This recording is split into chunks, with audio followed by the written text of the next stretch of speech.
बाहर के देशों में ये स्कूल की चीजें कैसे दिखती हैं? कैसे आप कितने भी बड़े आंसर को बस उसकी एक लाइन पढ़ के उसे आराम से याद कर सकते हो। और यहाँ पे बंदर अंबानी से भी कई गुने अच्छे बिजनेसमैन हैं, लेकिन वो कैसे? भाई 3 गिनने तक चैनल को सब्सक्राइब और वीडियो को लाइक मार दो। लोगों को लगता है कि स्नेक से बचने के लिए बेहतरीन तरीका है पेड़ पर चढ़ जाओ, लेकिन भाई एक बार यहाँ देखो कैसे सांप भी पेड़ को आराम से चढ़ सकता है। इसीलिए आपको सांप से बचने के लिए पेड़ पर चढ़ने की जरूरत नहीं है। नंबर 16, एक हॉस्पिटल में बंदर की गैंग कोविड-19 का सैंपल लेकर भाग गए। ये इंडिया में ही हुआ था, जहाँ पर एक लेबोरेटरी पर 3-4 बंदर ने मिलकर हमला कर दिया था और उसमें से 3 पेशेंट्स के कोविड सैंपल लेकर भाग गए, जिसमें ऑब्वियसली कोरोना वायरस था। और उसके बाद एक बंदर को तो उन सैंपल्स को चबाते हुए भी देखा गया था। ऊपर से उन्होंने लेबोरेटरी में जो डॉक्टर थे उनके ऊपर भी हमला किया था, यानी कि बुलेट प्रूफ प्लान था। लेकिन मैं आपको बता दूं, ये अभी की बात नहीं है, ये 2020 की बात है और इसका कोई भी सीरियस कॉन्सिक्वेंसेस नहीं हुए। आप कोई भी चीज याद करने की कोशिश कर रहे हो तो आप उसे स्टार्टिंग से याद करते होंगे, लेकिन गजब की बात बताऊं क्या,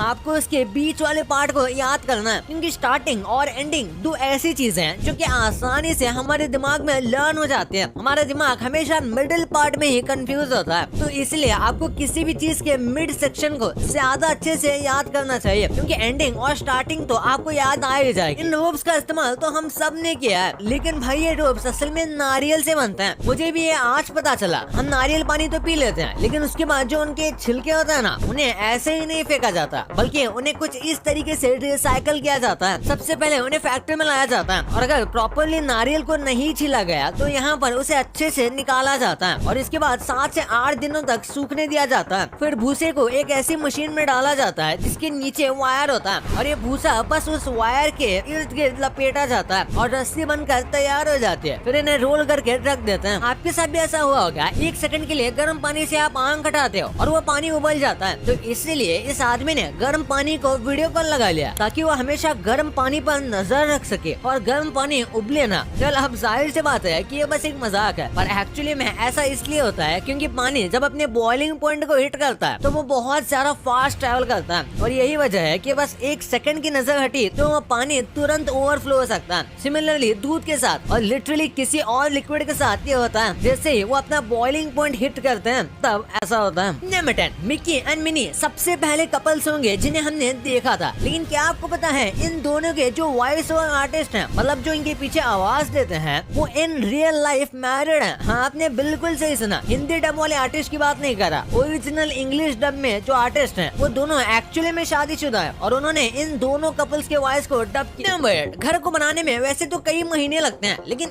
एक बार यहाँ देखो, घर बस 2 घंटे 45 मिनट्स के अंदर पूरी तरीके से बनकर तैयार हो गया था। इसे बनाने के लिए कई लोगों ने एक साथ काम किया था और ये वर्ल्ड रिकॉर्ड का ट्राई कर रहे थे, जिसमें लोग सक्सेसफुल हो गए। ये बात भी 1983 की है, तभी कई सारे लोगों ने मिलकर पूरा का पूरा फंक्शनल घर तैयार कर दिया था। और ऐसा नहीं कि घर अंदर से पूरा खाली था या ऐसा वैसा बनाया गया था, बल्कि अंदर स्टेयर्स, फ्लोर और ये सारी चीजें भी अच्छे से की हुई थी। ऑब्वियस सी बात है, फर्नीचर नहीं। जो पेपाल है ना, इसको सबसे वर्स्ट बकवास आइडियाज में से माना गया था। आज देखो पेपाल पूरे वर्ल्ड में एक्सेप्टेड है और इंडिया में तो पेपाल के बाद ही यूपीआई सिस्टम का बेटर वर्जन आया था, जो कि आजकल हर कोई इस्तेमाल कर रहा है। और इंडिया के बाहर लगभग सभी के पास पेपाल या फिर कैश ऐप होते ही है। और इसे बनाने वाले इलॉन मस्क आज खुद दुनिया के रिचेस्ट आदमी है। बंदर ट्रेडिंग करते हैं, यहाँ पर काफी मंकी मौजूद होते हैं और बाली में तो टूरिस्ट अट्रैक्शन भी काफी ज्यादा होता है, जिस वजह से मंकीज अक्सर ट्रैवलर्स के सामने आ जाते हैं और इसी वजह से धीरे धीरे करके उन्होंने ट्रेड करना सीख लिया है। वो खाने के बदले सनग्लासेस, फोन, पर्स और ऐसी कई सारी चीजें ट्रेड करते हैं। अगर आप सोच रहे हो कि ये ईमानदार है तो ऐसा नहीं है, क्योंकि ये पहले खुद कस्टमर से ही चीजें चढ़ाते हैं। ये इस काम में एक्सपर्ट हो गए हैं। ये चुपके से उनके सनग्लासेस, पर्स और बाकी कीमती चीजें चुराते हैं और फिर तभी ही लौटाते हैं जब उनको उसके बदले खाना दिया जाए। इसे कहते हैं नेचर का बदला। और फेमस कंपनीज अपने यूजुअल प्रोडक्ट्स को छोड़कर एकदम अलग ही लाइन में घुसने की कोशिश कर रही हैं और उनके वियर्ड प्रोडक्ट्स देखकर बहुत हंसी आती है। जैसे कि फोक्सवैगन तो हम सबको पता है, ये बहुत ज्यादा फेमस कार कंपनी है, लेकिन ये केचप एंड सॉसेज भी बेचती है, वो भी पिछले 43 ईयर्स से। और ये बिजनेस उनका काफी सक्सेसफुल भी है। हर साल 7 मिलियन सॉसेज ये बेचती है और बस 5 मिलियन कार। और ऑब्वियसली बात है, कार काफी ज्यादा प्रॉफिट देती है। फिर देखो एप्पल क्लोथिंग। हाँ भाई, जो फेमस एप्पल कंपनी है ना, उन्होंने अपनी क्लोथिंग भी लॉन्च की थी। आपको पता होगा वेस्टर्न कंट्रीज में 90s में कितने कलरफुल कलरफुल कपड़े पहनते थे। इन्होंने भी कुछ ऐसे ही कपड़ों का लाइनअप लॉन्च किया था जो कि ऑब्वियसली सक्सेसफुल नहीं रहा। फिर ये देखो ओला के चिप्स। वैसे मैं आपको बता दूं ये बस एक जोक है,